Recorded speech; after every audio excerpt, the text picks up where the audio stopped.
Hi guys, and welcome back to my channel. How are you doing today? Are you ready for new stories? Let's go to the first crazy one. Enjoy the stories, guys, and don't forget to like and subscribe. And of course, don't forget to leave a comment. I spent $51K on their wedding a couple months back, and $32K on ours 7 years ago. Upon my mom and her request, I paid for my sister's wedding. They couldn't afford a big one, and saving for a wedding was obviously lower on the list. So she asked me. I obliged. It was important to her. I talked it over with my wife, basically to run it by her, and she said that was sweet of me and gave me the green light. Well, she recently told me I needed to work out how they'd be paying us back, but that was never part of the plan. She says that we spent more on it than we did our own, and people don't get handouts in life. I don't understand her position, and I'm not going to ask my sister to pay me back. She also suggested my mother pitch in to pay us back. When I told her that was stupid, since it wasn't my mom's wedding, and she only asked for my sister, she said I'm a mama's boy who needs to get his priorities straight. Seems harsh, but whatever. Still not making anyone pay me back. People said to mention that we paid off her parents' mortgage and that she's a stay-at-home spouse. I don't care that she stays home though. She doesn't need to work. I specifically said, "Is it okay if I pay for my sister's wedding?" Those were the exact words I used. My wife's brother is inheriting the house, not her. My wife is not a gold digger. We've been together since we were 15. She was with me when we were homeless, when I was 1,000 miles away serving in the army, when I had no income, when I had a mental breakdown. She's been with me at my lowest point, and we're stuck with each other, so I'll have to pass on the divorce her comments. Hold on. You are married and she doesn't work? You guys talked and helped pay her parents' mortgage. And she's not okay with you using money to pay for your sister's wedding after she said it was okay originally? Not the a-hole in the slightest. Not the a-hole. Everyone is so focused on the fact that the wedding was $50K that they're ignoring everything else. The fact is, you discussed it with your wife and she gave you the go-ahead. Then she retroactively changed her mind, which I'm sure she didn't do when you both paid off her parents' mortgage. It was a lovely gesture, and your wife is right. People don't get handouts in life. But if you are in the financial position to be able to bless someone else and desire to do that, there's nothing wrong with it, especially since your wife said she was okay with it, and it seems as though it didn't financially burden your own family. You're the a-hole. That is an obscene amount of money to spend on one day's entertainment, which could go into a college fund or set against your mortgage, and it's on you because you could have specified a smaller sum. Grow up fast and be a decent husband to your wife, or you won't be able to afford your second wedding. I, 58 female, was left the sole beneficiary of my late husband's will. My husband died this year from a heart attack. He left me a very large amount of money, as well as our house that was in his name and a few other properties outside the city. He left nothing, however, to his children. His children, 30 female and 28 male, have been contacting me incessantly about the money and properties. They feel that they should each get a property and a portion of the money. My husband did not have a relationship with his children, however, which was largely a result of his previous wife's actions. This isn't just my opinion. I heard the calls and saw the court documents. His second child is not biologically his, which he found out when his boy was 3, which led to the divorce. His wife, however, convinced the kids that he had cheated on her. He hadn't. His children hated him as a result of her actions, though he was a loving dad, and refused any contact. This crushed my husband. The hurt grew into resentment, and he decided not to leave his children anything when he died. He updated his will 4 years ago. I do not want to give his kids anything either, though I have the means to. I told them as much, and the daughter blew up at me and began calling me nonstop. I blocked her, but she somehow got a hold of my work email. I'm a professor, and sent me several angry emails. Neither the son or daughter are well off, and daughter has 3 kids who I've never met. She has a house, however, so I believe she wants the property for her mother. Apparently her mother loved those properties. They have been in my husband's family for generations. I do feel bad for her kids, but their mother has treated me terribly, and my husband would roll over in his grave if his ex-wife acquired one of the properties. Would I be the a-hole if I sent a cease and desist letter to his daughter? No, you would not be the a-hole. It's your decision because it's your property, so you should decide on what happens. I think you should send the cease and desist letter. He made his feelings very clear and had the will changed. This is not a matter to be second-guessed. His position is crystal clear. They treated him terribly. Even if the children were manipulated, they are old enough to make their own minds or reevaluate old decisions years ago. You are also clear on your wishes, so the situation should be mostly at rest. No need to let your kinder emotions betray your instinct in this matter. They are not in need of money to save their lives. They do not have a right to your assets. Note they are yours, or to harass you. Do what you need to do to protect yourself from possibly petty acts or harassment, and move on with your life. Your husband would have wanted you to be as happy as possible in his passing. I believe you must hold course and stay firm. Not the a-hole. Not the a-hole. They should have mended the relationship with their dad, and stepdad, I guess, for the son, when they had the chance. He was of sound mind when he made that decision. I'm sorry you're dealing with this. I would definitely pursue the cease and desist. It's harassment at this point. Edit. Please know that I am in contact with a lawyer. Also, to clarify, my husband and I married when he was 49 and I was 45. His son was born before we met. My husband's ex-wife, wrongfully, claimed that he cheated on her prior to becoming pregnant with the son, after it was discovered that the son was not his. She was not contesting the parentage of the child, as that wouldn't make sense.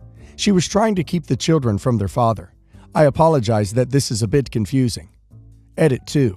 My lawyer has drafted the cease and desist letter and will be sending it to the daughter this week. We also went over my husband's will, and she told me that if the daughter tries to contest it, she will have nothing to stand on. Aside from sending me another email, the daughter has not contacted me any further, nor has she contacted anyone at my work. I also have not heard from the son. I'm now actually considering sending the son a small sum of money, as I found out through Facebook that he was recently accepted to a PhD program, in a subject somewhat related to the one I teach actually. I plan to send him enough to cover at least a year of tuition costs. I have spoken with my lawyer about this, and she agreed that this is appropriate, but that I should not tell the daughter. The son is also not close with his sister, so I do not see her finding out. Lastly, when I reread my post, it looks like I painted the son in an unfairly bad light. While he did ask for a property, he did not contact me incessantly. That was actually just his sister, and I made a mistake in my original post. I'm a 35 female who have 4 other siblings whom I have very close relationships with. Our father recently passed and left a big inheritance. I was also left in charge of dividing his assets and taking care of his business. My father confessed to me that there was another sibling, female 38, that the family was unaware of. It says money brings forth evil and greed, and indeed it has. As any concerned child, I dotted all I's and crossed all T's with a blood test, which concluded this woman was indeed my sister. I've taken the time to get to know her and my nieces. My siblings were welcoming, as so was my father's wife. The moment my father passed, which was weeks after him dropping his love child on our lap, they changed, especially upon learning she'd been named in the will. They felt it was my doing, since I was the executor of such, but they failed to realize this was my father's wishes. It infuriated my father's family, which includes his wife, her kids, my aunts, uncles, and cousins, who were looking forward to my father's money. Mind you, these people weren't around on a day-to-day basis. They used him like an ATM. If it'd been up to me, I'd cut his wife out as well, because in the end, it was me who'd taken care of my father until his dying day. His wife and her kids were making purchases with his money while he was on his deathbed. I believe my father left me in charge because he knew I would do the right thing. There wasn't a specific amount that was to go to those named in the will. It was up to me. This was what my father wanted. He admitted that he wasn't there for my secret sister as he had been for me and my siblings. Therefore, I felt she deserved every penny I'd given her and then some. Unfortunately, that came with his wife and other relatives contesting the will and me practically being shunned by my father's side, which I honestly couldn't care less about. I've been receiving all kinds of verbally aggressive calls from my aunts, uncles, my stepbrothers and sisters about how I betrayed the family. Oddly enough, my own siblings have cold-shouldered me because of it, but I don't see why. Am I the a-hole? Leaving it to you to divide the assets at your discretion was wrong on your father's part. He should have done this himself and not left you to be pushed around by the rest of the family. For this, you have a right to be angry with your dad for his own cowardice. That said, your father clearly wanted her to receive a share of his estate, so do what you think is right and tell everybody to take a long walk on a short pier. Granted, I did. That's 18 years without support to her mother or the option for a fully funded college education. Emotional distress. Nonetheless, I split his assets equally. Pops was kind of the a-hole for leaving me in this bind, but I'm all for being fair, so I made sure she got what she deserved and then some. Not the a-hole. He did the right thing making you executor of his will, even though it's obviously been really hard on you. Being the secret daughter isn't her fault. She didn't ask to be born or be a secret. Anyone shunning you is a greedy person who needs to get over themselves. Not the a-hole. I hate to besmirch his character, because obviously he meant a lot to you. But your dad did you wrong in the end. He chickened out of doing what he needed to do and left it to you to do it. That's why you're on the receiving end of the aggression. They are upset because every dollar going to the new sibling is one fewer dollar going to them. They also probably feel that since you were close to him, you could have figured out a way to limit the amount of slices that would divide this cake, not add more slices.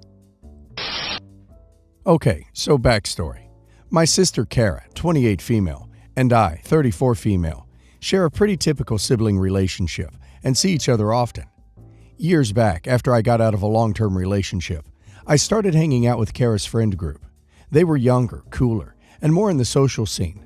I had a lot of fun, and it was a welcome distraction from how my life was going. I was introduced to Ron, 29 male, by Kara's boyfriend Kenny. They were co-workers. Things were great, until they weren't. I thought he was my boyfriend. We went out to dinners, went to concerts together, double dates with Kara and Kenny. He was my date to a good friend's wedding. Talked, texted all day on the phone, partied together, etc. Then I found out through social media detective work that he's having S with a 19-year-old influencer. He was probably having S with multiple women the whole time we were together. I put blame on myself too. I ignored red flags and fell hard for a rebound. He wanted some casual, clearly, and I was trying to make it more. Anyway, things ended pretty dramatically, and I slowly faded out of Kara's friend group so I wouldn't have to see him, so that it wouldn't be awkward, and so mutual friends didn't feel like they needed to pick sides. Even though we live in the same town, I've managed to not see him since things ended. Fast forward to today. Kara and Kenny are now married and throwing a birthday bash for their 2-year-old son that I adore. I've been helping Kara prep for it the last few weeks, spent time finding the perfect gift, and was just genuinely happy to see it all come together. Virus baby, so there haven't been many or any family gatherings to celebrate the little guy. I get there a little early and start saying my hellos. A mutual friend of Kara and mine tells me that she ran into Ron at Target, buying a present, and he's on his way to the party. I was a little surprised. I don't want to be around this man, and didn't expect he'd be there. But I get he has a relationship with Kara, her husband, and my nephew. I got anxiety about seeing him and started thinking worst-case scenario. I tell Kara I'm gonna go. I just don't want to be around him and didn't want to cause drama at a toddler's birthday party. My aunt overhears this and says there's no way I'm leaving. Kara says sorry, she didn't even think it would be a problem if he came. I say it's fine. I love you guys. I'll see you later. My aunt and cousin, 21 female, won't let up and started demanding I stay, and it's turning into a scene. Kara's husband says he'll just call Ron and tell him not to come. I tell him no, I'll leave. But he calls him anyway. I don't know exactly what was said, but he told him not to come. Now I feel like an a-hole. I wanted to leave and feel like it got blown out of proportion. Now I look dramatic and like I'm not over him. Really felt like I was trying to do the least dramatic thing, and it turned to the opposite. No a-hole. Your hosts had no reason to know you wouldn't be comfortable in a social space with Ron. But you were. You couldn't be there if he was. You expressed your boundaries. You weren't accusatory or demanding. You were prepared to leave graciously. Your host didn't want you to leave and made the choice to uninvite Ron. Whether Ron cares or not is not your concern. It's up to the host to manage that relationship. In the future, if you have such strong feelings about sharing a space with someone who's likely to be there, and since you know they're still friends, it's not unreasonable to have anticipated that. Have that conversation with the host in advance. But whatever. You acted well throughout this whole event, and you have no reason to think that anybody is annoyed at you. You're good. Not the a-hole. So strange that your aunt and cousin have such strong feelings about you staying at a party longer. At least you showed up. It's also strange that your sister invited your ex and thought it wouldn't be weird after everything happened. I would say you were well within your right to leave, and your family telling him not to show up doesn't make you an a-hole, especially if they were so insistent on you staying. Honestly, very soft you're the a-hole. From what I collected from this story, it has been at least 2 years since you met the dude, and from what you described, you didn't even date for that long. You really couldn't handle a few hours sharing the same space with him? On an occasion that was not about you, where you had plenty of other people around that you could enjoy interacting with. But, well, you are within your right of wanting to leave anyways. The thing is that you could have made up any excuse in order to do so. By telling her you were leaving because of Ron, you really put your sister in a position where if she wanted you at the party, and you know she did, they'd have to uninvite the dude. And even if your aunt hadn't intervened and you left, your sister would still feel bad because it would seem they chose Ron over you. You created this drama, unintentionally, but you did.